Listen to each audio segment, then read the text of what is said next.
రాజధాని ప్రాంతంలో శాంతి భద్రతలకు విఘాతం కలిగించాలనే కుట్రలో భాగంగానే రాజధాని రైతులు తాడేపల్లి సీఐపై వైసీపీ నేతలు దాడికి పాల్పడినట్లు స్పష్టమైంది.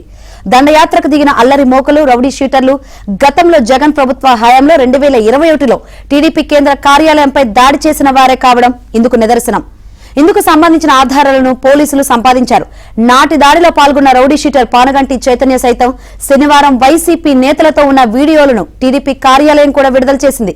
దీంతో దాడికి పాల్పడిన వైసీపీ నాయకుల అరెస్టుకు రంగం సిద్దమైంది. మాజీ మంత్రి అంబటి రాంబాబు సహా పలువురిపై ఎస్సీ, ఎస్టీ, అట్రాసిటీ సహా పలు కేసులు నమోదయ్యాయి. రాజధాని అమరావతిల పథకం ప్రకారం అలుడు సృష్టించడానికి సిఆర్డీఏ రైతు పరిరక్షణ కమిటీ ముసుగులో వీరు ఆ ప్రాంతంపై దండయాత్రకు బయలుదేరినట్లు పోలీసులు ప్రాథమిక నిర్ధారణకు వచ్చారు.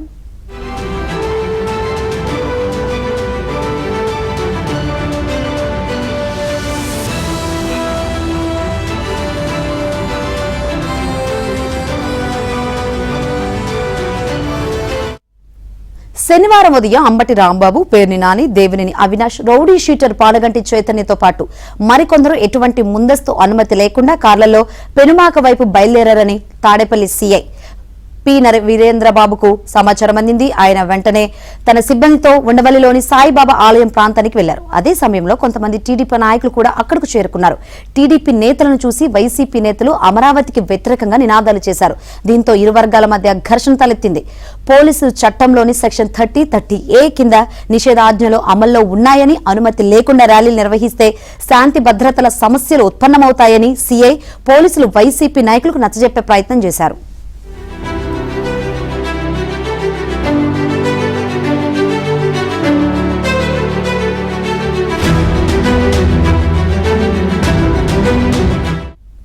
వారి హెచ్చరికలను ఖాతరు చేయకుండా అంబటి రాంబాబు ముందుకు దూసుకువెళ్లి విధి నిర్వహణలో ఉన్న సీఐ వీరేంద్రబాబును చేతులతో నెట్టివేసి దౌర్జన్యం చేశారు. ప్రభుత్వ అధికార విధి నిర్వహణకు ఆటంకం కలిగించడమే కాకుండా ఆ ప్రాంతంలో శాంతి భద్రతల సమస్యను సృష్టించిన అంబటితో పాటు ఆ పార్టీ నాయకులపై వీరేంద్రబాబు ఫిర్యాదు మేరకు పలు సెక్షన్స్ కింద కేసు నమోదు చేశారు.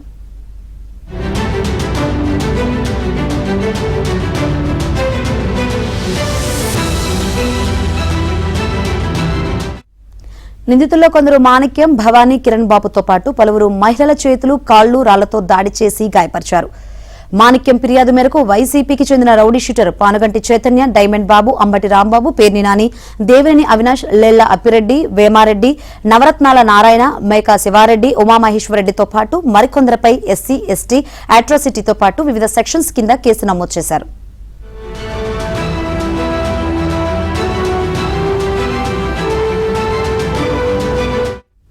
నాడు టీడీపీ కేంద్ర కార్యాలయంపై దాడికి లేళ్ల అప్పిరెడ్డి, దేవినేని అవినాష్ తెర వెనుక కుట్రపన్నగా రౌడీ షీటర్ పానుగంటి చైతన్య ఆధ్వర్యంలో వైసీపీ రౌడీలు, అల్లరి మోకలు కార్యాలయంపై దాడికి పాల్పడ్డారు.